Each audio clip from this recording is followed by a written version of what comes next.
안녕하세요. 일본 꿀팁 베트남입니다. 여러분 인터넷 커뮤니티 보다 보면 이런 이야기 한 번쯤 들어보셨을 거예요. 태국 여자들은 바람 많이 핀다. 베트남은 여러 남자를 동시에 만난다. 동남아 국제연애는 조심해야 한다. 실제로 한국 커뮤니티나 유튜브 댓글만 봐도 이런 경험담 굉장히 많습니다. 나는 이미 여자친구라고 생각을 했는데 알고 보니 다른 남자도 동시에 만나고 있더라. 아니면 내 여자친구라고 해놓고서는 사실 진짜 베트남 남자친구가 있더라. 매일 연락하고 여행까지 갔는데 상대는 아직 썸이라고 생각을 하더라. 베트남에서 연애는 한국이랑 너무 기준이 다른 것 같다.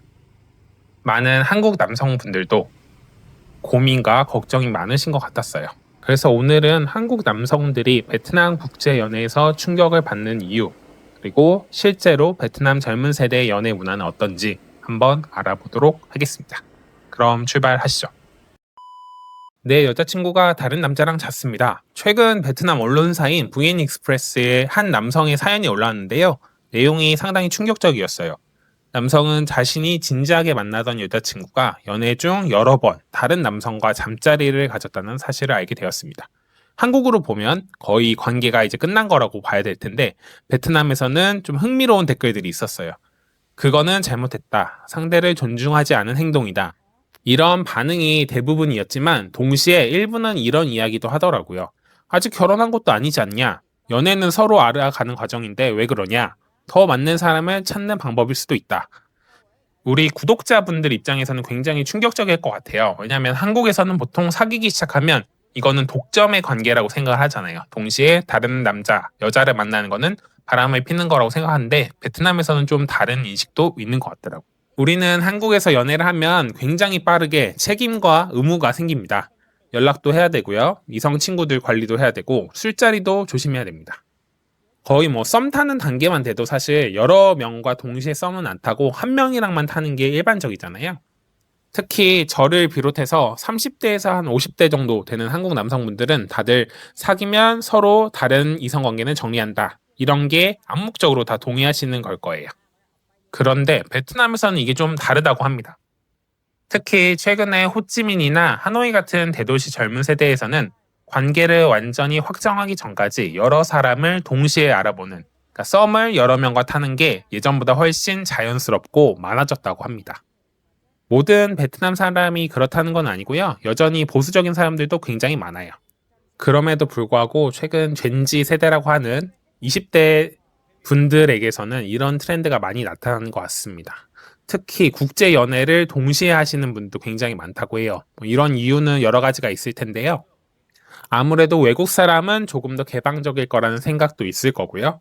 그리고 동시에 좀 나쁜 마음을 먹자면 내가 다른 상대와 바람핀다는 거를 잡기 어렵기 때문일 수도 있습니다.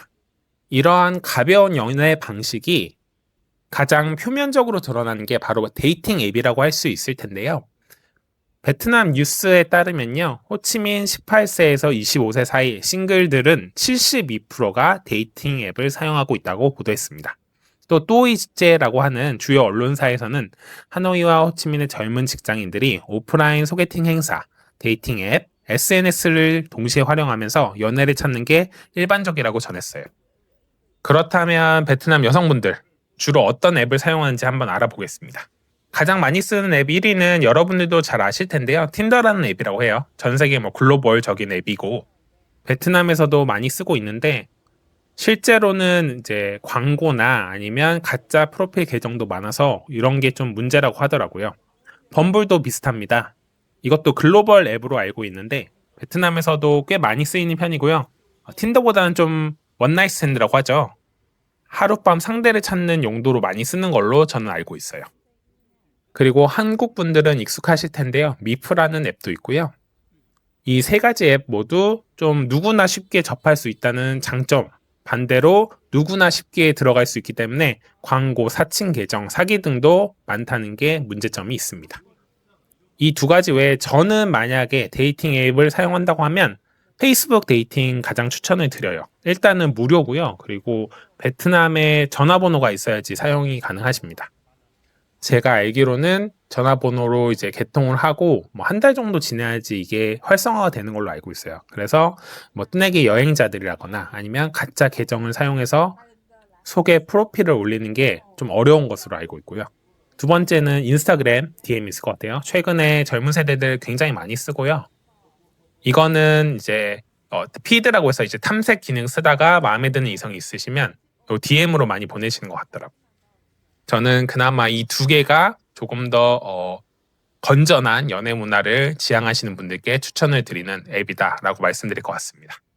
예, 다시 본론으로 들어가서요. 실제로 외국인 남성들이 굉장히 혼란스러워하고 고민들을 많이 올린다고 합니다. 제가 레딧이랑 외국인 커뮤니티를 많이 봤는데 이런 경험담이 굉장히 많더라고요. 몇 달 동안 거의 계속 연락을 했었고 전화 통화도 하고 주말마다 여행도 갔는데 알고 보니까 동시에 다른 남자를 만나고 있다더라. 혹은 나는 상대를 굉장히 좋아한다고 생각했는데 상대방은 우리는 공식 커플이 아니다 라고 말해가지고 충격을 많이 받았다고 해요. 실제로 예를 들어보면 이해가 더 쉬우실 것 같아요. 예를 들면 제가 호치민에서 일을 하다가 어느 베트남 여성과 가까워졌어요. 그래서 퇴근 후 거의 매일 만났죠. 밥도 먹고 카페도 가고 주말에 영화도까지 봤습니다. 심지어 여행을 가는 경우도 있는데 제 입장에서는 이 사람은 내 여자친구다 라고 생각을 했죠. 그래서 다른 사람도 정리하고 진지하게 연애 그리고 앞으로는 결혼까지 생각을 했습니다. 근데 어느 날 상대 휴대폰 알림에서 다른 남성과의 데이팅 앱 메시지를 발견하게 된 거예요. 충격을 받아서 물어보죠. 우리 사귀는 거 아니었어? 근데 상대는 오히려 당황을 합니다. 왜 그렇게 생각해? 우리 아직 공식적으로 커플이라고 이야기 안 했잖아. 여기서 완전히 이제 충돌이 생기는 거죠. 한국 남성 입장에서는 이거는 배신이다 라고 생각하는데 상대는 아직 우리는 알아가는 단계였다. 이런 식으로 나뉘는 겁니다. 물론 제가 들은 예시는 아주 극단적인 거고요. 그런데 실제 연애 관계에서는 이런 식의 마찰들이 굉장히 많이 발생을 해요. 저는 이런 것들이 다 스마트폰 보급 플러스 SNS 문화가 강해진 것 같아요. 베트남도 그 전까지는 보수적인 국가라고 생각했는데요. 최근에는 이런 서양식 연애 문화, 가볍게 만나는 문화가 굉장히 강하게 바뀌었습니다. 요즘에는 다 인스타그램, 틱톡, 페이스북, 유튜브 보면서 한국이나 미국, 태국, 중국, 유럽 라이프 스타일 연애 문화가 계속 올라와요. 그리고 이거를 소비를 하다 보니까 본인의 가치관도 변하는 거죠. 특히 젊은 세대일수록 이런 경향이 심한 것 같아요. 아무래도 기존의 지식이나 경험이 좀 덜 하기 때문에 본인의 가치관이 쉽게 바뀌는 경우가 많죠. 물론 한국에서도 비혼도 증가하고 연애 안 하시는 분들 많고 결혼을 해도 아기도 안 낳고 혹은 짧은 관계를 반복하시는 분들도 많을 텐데요. 베트남은 그 속도랑 방향이 좀 더 빠르고 극단적으로 간다는 느낌을 받습니다. 특히 이제 SNS 보면 다 잘났고 돈 많고 잘생겼잖아요. 그러다 보니까 나도 조금 더 괜찮은 사람이 있으면 다른 남자를 만나야지. 지금은 더 나은 상대가 없으니까 그냥 만나는 거다. 이러한 생각을 가지는 분들도 간혹 계시는 것 같더라고요. 그래서 동남아 여성은 무조건 순수하고 전통적일 것이다 라는 이미지만 믿고 접근을 하시면 현실과 큰 차이를 느낄 수 있습니다. 물론 아직까지도 배우자에게 헌신적이고 연애 상대에게 책임감이 강한 사람도 많으니까요. 꼭 모든 사람이 그렇다 아니다라고 나누는 건 아닙니다. 다만 이제 직접적으로 확인을 해보실 필요는 있어요. 연애를 하시게 되면 본인의 관계를 확실히 명확히 정리를 하고 그리고 다른 이성과의 관계도 이야기를 해서 정리하게 만드는 게 가장 중요하겠죠. 네, 그래서 오늘은 동남아 여성들은 원래 바람을 많이 핀다 이런 이야기 들은 거 소문이라고 볼 수도 있고요. 실제 사실도 없지 않아 있는 것 같기는 해요. 다만 제가 말하고 싶은 거는 연애를 하시게 된다면 이런 관계 정의를 하는 게 굉장히 중요하다.